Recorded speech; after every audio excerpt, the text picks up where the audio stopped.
Hey YouTube. So let's do a quick comparison between the Braman TBM 829 and the Fluke 117 digital multimeter. I've been asked a few times now about the Fluke 117 usability. Yes, they're perfectly usable for electronics repair, but I'm going to do a comparison with something which costs in the same range as the Fluke 117 from Braman or Hellerman Titan in South Africa, and that is the TBM 829.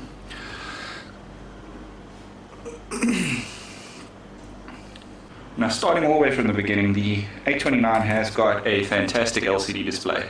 Lots of information to be seen. You've got your analog bar graphs, you've got pretty much all the features and functionality of this meter over here, and of some bigger meters. It also allows some features such as DC voltage measurement with AC ripple measurement on top of it. It has the auto check function, which this one does too, auto Z. Pretty much the same functionality. Okay, so Fluke 117, we've got volts AC, volts DC, millivolts AC and DC, ohms, continuity, diode, capacitance, AC amps, frequency, DC amps, and then of course the volt alert. Now this one, pretty much the same functionality again. We have volts AC, volts DC, millivolts AC, millivolts DC, got your ohms, continuity, and this is conductivity. You've got temperature 1, temperature 2, capacitor, diode, milliamps, amps, microamps, pretty much more functionality than this one. Also, this meter is rated more accurately. What we're going to do is we're just going to throw a few DC voltages at the two meters and see how the two compare, just as a matter of interest, to see how well set up the meters are. So, just getting my things in order over here. Let's start off doing some testing with the meters connected up in parallel for volts testing, and see what sort of figures we come up with. So we've got our two probes, for want of a better word. Well, they are both probes. And then we need to jump this onto here.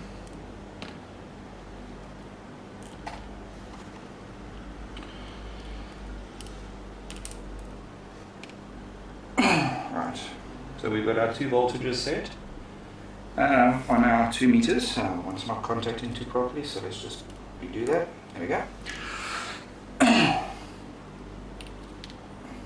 Okay, so both meters are currently connected to the voltage source. Let's just run it down. Okay, so we've got 1,242 volts. Fluke 1,241. Well within its spec. We just up that a little bit. 1,245, 243. And crank that up to a little bit higher. 9.827, 9.82. Now this is a 6,000 count. This is I believe a 20,000 count. So, or 10,000 count. Sorry, 10,000 count, 6,000 count. I think. I stand to correction. I could be wrong with that, but as you can see, the Braman does have a few distinct advantages when measuring voltages sort of below 10 volts. If you go down past 5 volts or 6 volts, then of course they're pretty much the same on par sort of thing. The only difference is this meter is also going to give you an indication of AC ripple on your DC voltage. Now, if we head on over, you can see you've got the bar graph. Same functionality on both meters. Both works quite nicely. Power supply is not necessarily the most stable when it comes to stepping down the voltage, but yeah, for all intents and purposes it's fine. We're going to go over to a fixed output regulator. So here we've got a fixed voltage 5 volt regulator. You can use 5,046 volts, 5,044 volts. So again, they're still pretty close. So I'm quite happy with the output there from the Fluke 117. I do notice that the battery warning indicator on this TBM 829 is on, which means I need to replace that battery pretty soon. I'll get that done. And yeah, as far as the functionality goes, quite nice. Both meters are quite usable. Both of them have got a fairly substantial backlight, which does get the job done, especially in a dark environment. So yeah, what else can we talk about between these two?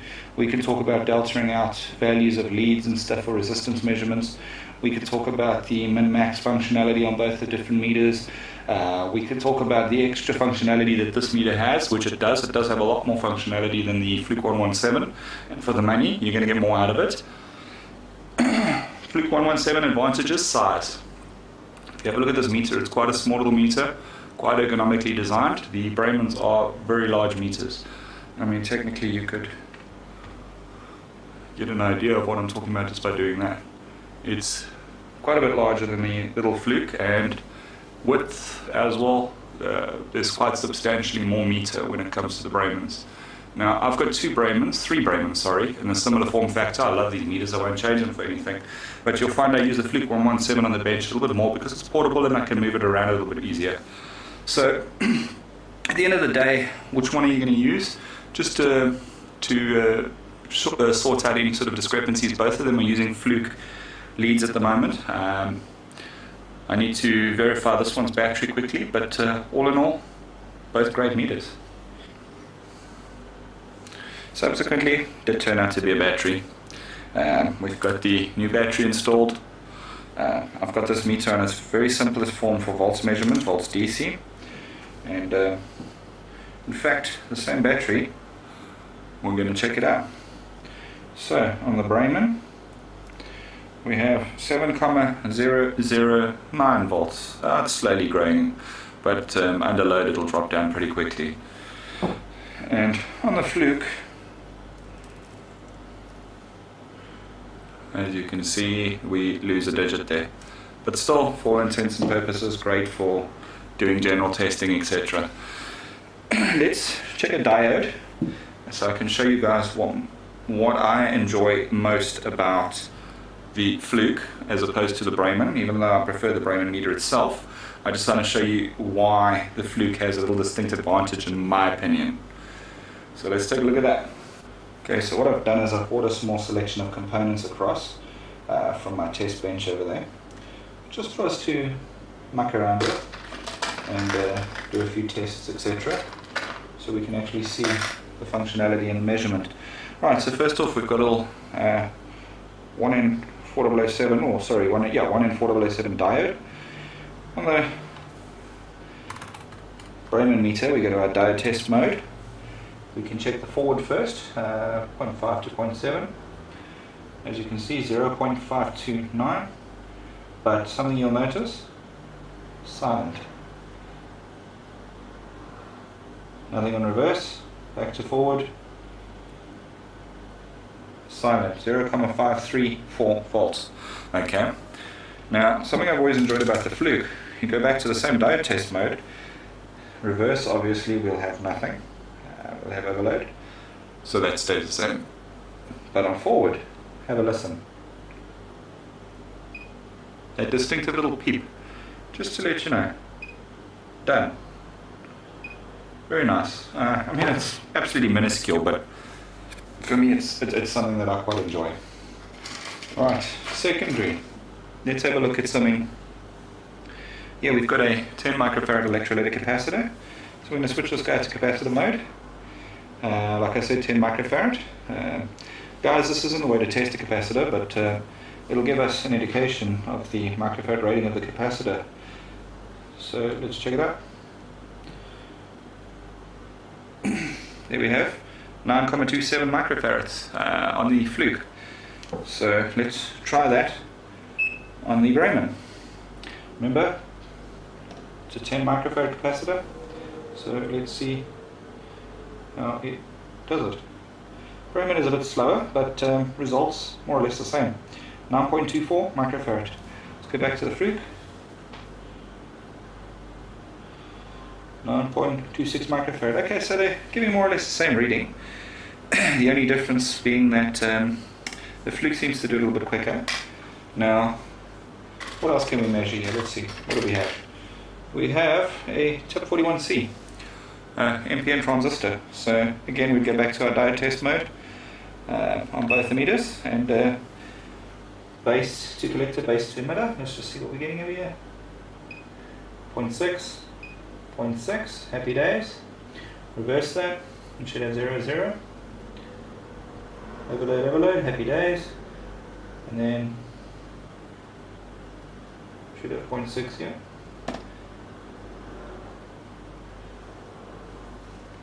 So yeah, that is a very good transistor, NPN. So as you can see, we got a 0.6. We should get the same results with the Bremen. 0.585, 0.588. Okay, more or less close, good enough. Gets the job done. Then we have a 10 ohm resistor. So we need to go up to our resistance ohm scale, and we're going to check what the 10 ohm measures at. Let's see. 10.1, right, on the Fluke. And let's head over to the Bremen and see what the Bremen gives us. 10.2, so pretty close. 0.1 of an ohm difference between them, or 100 milliohms. So yeah, that's not too bad. Then we've got some more low ohm resistors. Let's check this guy over here. 0.1. Okay. On the Bremen, 0.2. Now, question. On the Fluke, we're showing 0.1 ohms resistance on the leads. Now, as far as I'm aware, there's no way of cancelling that out. However, on the Bremen, we can come in over here.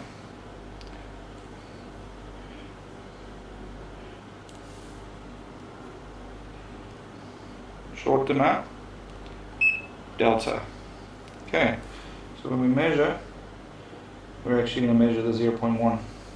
So yeah, that's quite nice.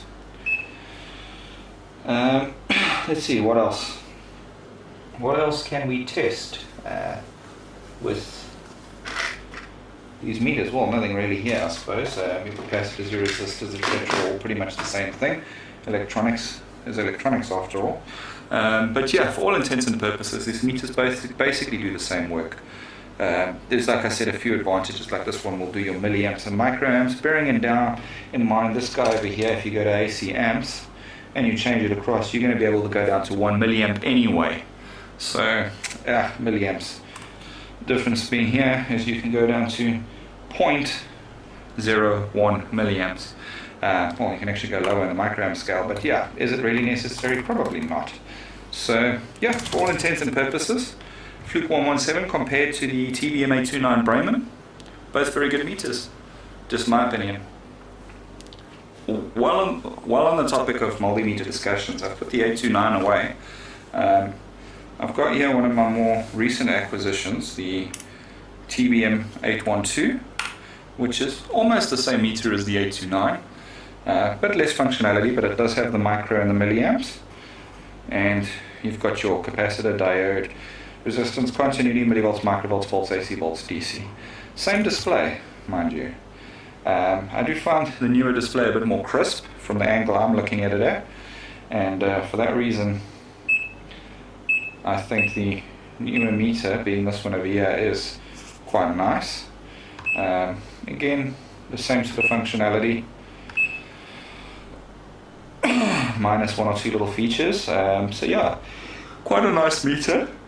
How it would stack up against the Fluke 117 is pretty much the same. And these two meters are almost identical except for the milli and the microamps. As far as technical spec goes, there's probably a difference in the accuracies and stuff like that, but both meters will do your work for your electronics repair business. No problem at all. This, subsequently TBM812, is actually in my portable electronics repair kit. It's used on location when I'm busy working on things. But I'm starting to feel that may be a bit wasted when the meter could be probably better served in the workshop. But we'll see how it works out. So, guys and girls, if there's any other meters you'd like me to have a look at, compare any other meters that are in my collection, we can do that. I can put them up on the bench, test whatever you guys want me to test. Bearing in mind something else of interest, the Fluke 117 is Cat 3 600 volts, whereas the Bremen 812 is 1000 volts Cat 4.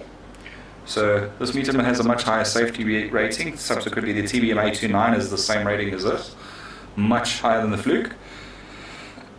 The Fluke, however, is more than substantial for getting the work done, working on live circuits, etc. So for all intents and purposes, either of these two meters will do you a good job of measuring, testing, etc. If however you are an electrician and you don't need all the functionality of these things, then just go ahead and get yourself something else. I've done a review on this. This is the Volt Alert stick, or the Fluke T110 voltage tester. It does a fantastic job of just probing out the voltages, continuity, etc. Really a fairly decent piece of kit. I've used it substantially out in the field, and I've had no problems with it. As you can see, mine's starting to wear out a little bit, but everything is still quite visible. And of course, it has a really nice, loud continuity tester. But the storage mechanism is also quite nice. So yeah, very, very nice little piece of kit. Hey YouTube, while we're on the meter roll, I thought let's do a review of something else which I've acquired. I did acquire it secondhand, but in relatively new condition. This meter was acquired purely for site work, more electrical than electronic. It is an electrician's meter, not an electronic technician's meter. So let's take a look at it. Yep, you're right. This is the Fluke 323. Fluke 323 AC True RMS clamp meter. It's very watered down compared to the one that I used to have, but still a really nice piece of kit. So let's take a closer look at it. Now, the little Fluke 323, like I said, it's not quite the same as my old Fluke 3360 CAC clamp meter that I ditched, because I wasn't really using it. It is a smaller version, but more than sufficient for electrical work. Came with a nice little Fluke bag, etc. Like I said, bought it secondhand. Looks like it was owned by a Vicar, because they've subsequently engraved their name in over here. I purchased this through Cash Crusaders on the Bluff, which is quite nice, so I get the warranty with it and everything like that. But Vicar, I don't know why you sold it, but you shouldn't have. It's a very decent meter. Maybe you just found that there was something else out there that you decided to go for, but yeah, anyway, onto the topic. The meter is very good. I like how it works. We got a set of Fluke leads, not the most expensive or the best, but certainly adequate for general use. I'm just going to compare it slightly to the Fluke 117, as they are different category meters completely. I mean, the Fluke 117 is an electrician's meter, but it's got a lot more functionality than the Fluke 323. So the first thing we're going to have a look at is the buzzer. As you know, with the 117, you've got a nice latching buzzer on there, so yeah, that does the job quite nicely. This little guy over here, the resistance and the buzzer are both on the same scale. Again, it is a latching type buzzer, but the display update is a bit slower. Nothing wrong with it. Does a good job of it, so yeah, I'm quite happy with that. Now, when it comes to doing measurements and stuff, the electrician's meter has to be pretty safe, and you have to be confident measuring your mains voltages, etc. So I'm just putting some power on over here, and then we're going to take a look at some AC measurements.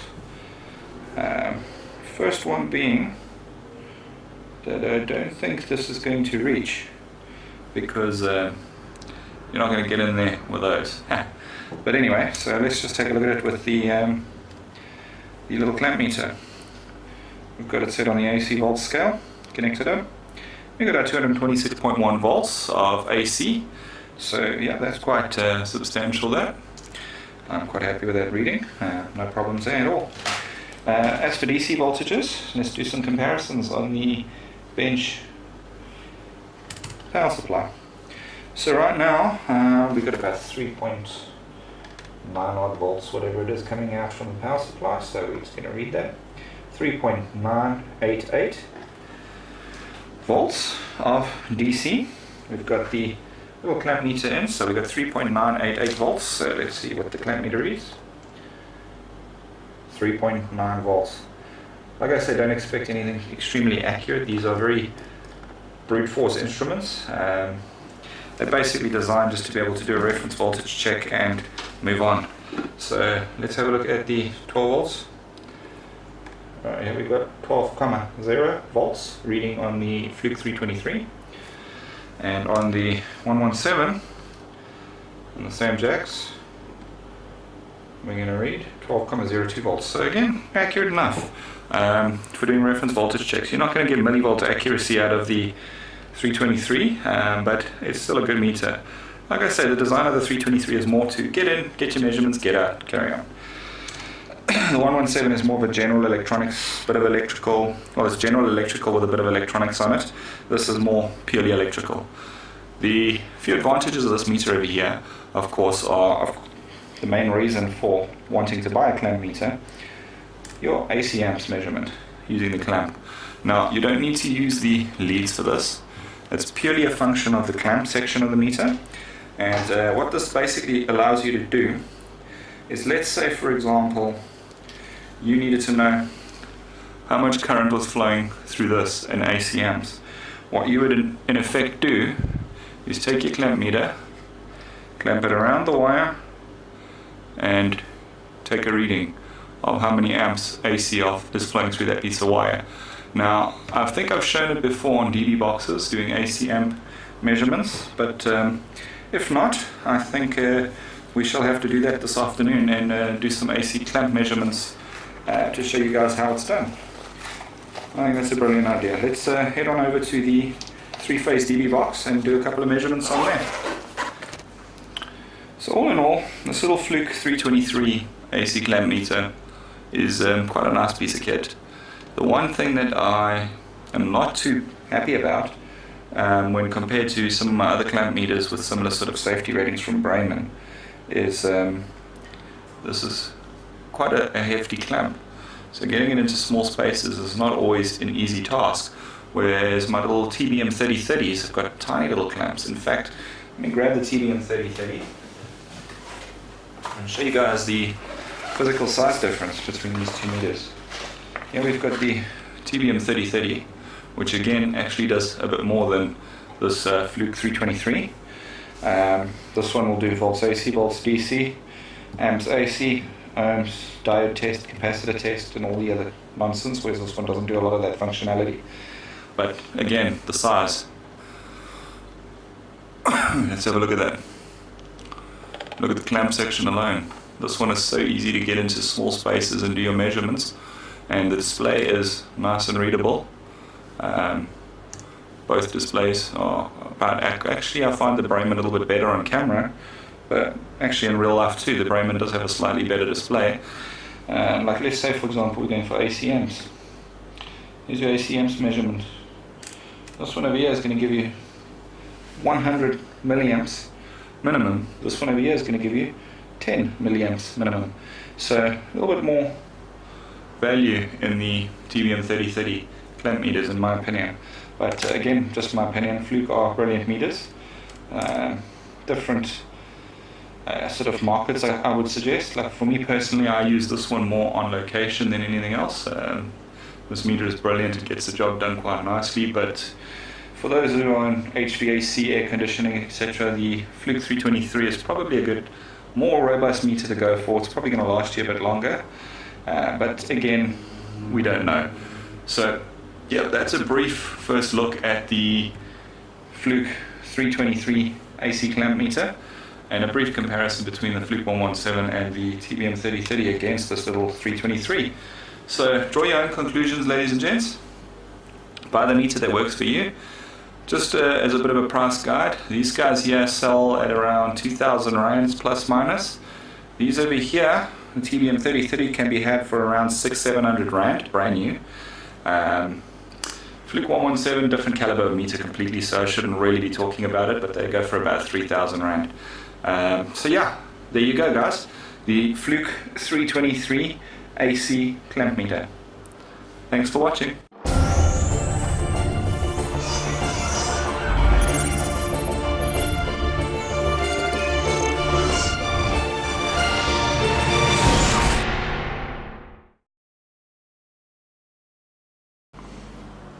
Hey YouTube. So let's do a quick comparison between the Braman TBM 829 and the Fluke 117 digital multimeter. I've been asked a few times now about the Fluke 117 usability. Yes, they're perfectly usable for electronics repair, but I'm going to do a comparison with something which costs in the same range as the Fluke 117 from Braman or Hellerman Titan in South Africa, and that is the TBM 829.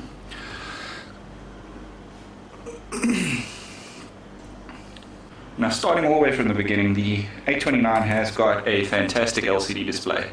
Lots of information to be seen. You've got your analog bar graphs, you've got pretty much all the features and functionality of this meter over here, and of some bigger meters.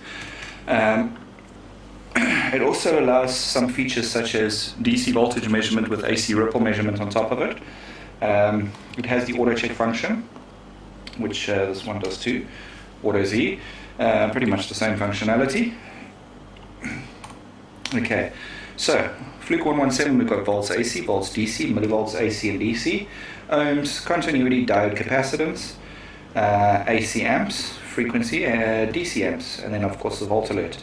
Now this one, pretty much the same functionality again. We have volts AC, volts DC, millivolts AC, millivolts DC, got your ohms, continuity, and this is conductivity. You got temperature 1, temperature 2, capacitor, diode, milliamps, amps, microamps. Pretty much more functionality than this one. Also, this meter is rated more accurately. What we're going to do is we're just going to throw a few DC voltages at the two meters and see how the two compare, just as a matter of interest, to see how well set up the meters are. So, just getting my things in order over here. Let's start off doing some testing with the meters connected up in parallel for volts testing, and see what sort of figures we come up with.